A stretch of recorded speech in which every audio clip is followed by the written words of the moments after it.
Hello viewers, welcome to our new video. সবাই কেমন আছেন? আশা করি সবাই ভালো আছেন। আজকের ভিডিওতে আমি দেখাবো একটি প্রফেশনাল একটি ফটো এডিট করবেন কিভাবে মোবাইল দিয়ে। হাতে থাকা মোবাইল ফোন দিয়ে যদি আপনার পিসির মতো ফটো এডিট করা যায় এবং পিসির মতোই করেই যদি স্মুথ করা যায় তাহলে কেমন হয়।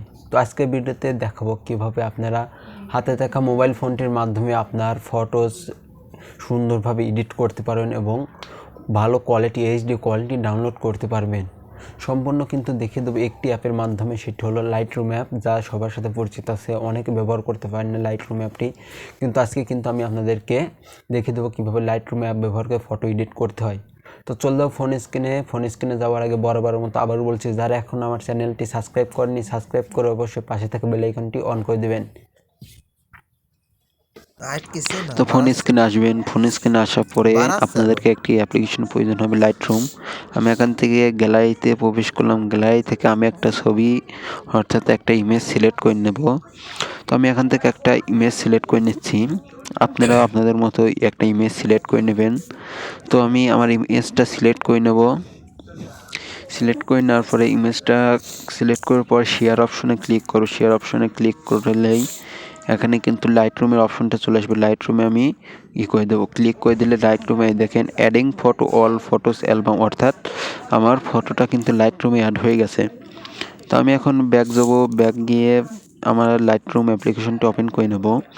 আপনারা যদি লাইটরুম অ্যাপটি ওপেন করে না থাকেন তাহলে প্লে স্টোর থেকে ডাউনলোড করে নেবেন। আমার ডাউনলোড করা আছে, আমি ওপেন করে নিলাম। ওপেন করে নেওয়ার পরে এখান থেকে দেখেন আমি কিন্তু অনেক ফটোস এখানে অ্যাড করেছি এবং এখান থেকে আমি যে এইমাত্র যে ফটোটা অ্যাড করলাম সেটা এখন খুঁজে নেব।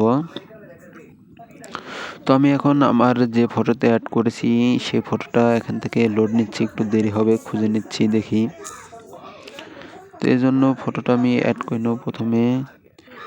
তো ফটোটা আমি অ্যাড করে নিয়েছি। অ্যাড করার পরে মার্কসিংয়ে ক্লিক করবেন। মার্কসিংয়ে ক্লিক করার পরে যদি আপনি যেটুকু মার্কস করবেন সেইটুকু একটু জুম করে নেবেন, অর্থাৎ যেখানে মার্কসিং করবেন সেখানে জুম করে নেবেন। তো আমি এখান থেকে জুম করে নিয়ে প্লাস আইকনে ক্লিক করে দেবেন। প্লাস আইকনে ক্লিক করে দিয়ে এখানে রেড মার্ক করে দেবেন আর ডিরেকশন অবশ্যই 27-এর মধ্যে রাখবেন এবং আপনি যেখানে যেখানে মার্কস করবেন সেখানে আপনি এই রেড মার্ক করে দেবেন। তো আমি এখানে রেড মার্ক করে নিচ্ছি খুব সাবধানে।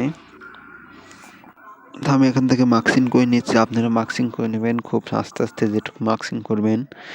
তো আমার প্রায় মার্কসিং করা শেষ। এখান থেকে আমি ইফেক্ট অপশনের উপর ক্লিক করে এখান থেকে এই ক্লিয়ারিটি একদম কমিয়ে দিলাম। ক্লিয়ারিটি আপনারাও আপনাদের সুবিধা মতো কমিয়ে দেবেন এবং এটা কমিয়ে দেবেন। ওভারটা 40-এ রাখবেন, আমি 40-এ রাখলাম এবং এটা আপনাদের সুবিধা মতো রাখবেন এবং ডিরেকশনটা এটা একটু কমিয়ে নেবেন। কমিয়ে নিলে কিন্তু অনেক দেখেন ক্লিয়ারিটি চলে এসেছে। তো অনেকটা স্মুথ হয়ে গেছে। আপনাদের সুবিধা মতো আমি যেভাবে করছি আপনারা করে নেবেন।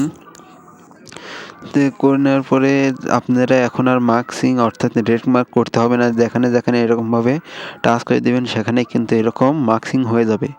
তো আপনারা খুব সহজে এভাবে মার্কসিং করে নেবেন আপনাদের সুবিধা মতো। আমি এখন হাতে করে নিচ্ছি, দরকার হলে জুম করে নেবেন, যেমন আমি জুম করে নিচ্ছি। এভাবে জুম করে নিয়ে মার্কসিং করে নেবেন। মার্কসিং করে দেওয়ার পর টিকমার্কে ক্লিক করে দেবেন। ক্লিক করলে কিন্তু আপনার ছবিটা অনেকটুকু স্মুথ হয়ে গেছে।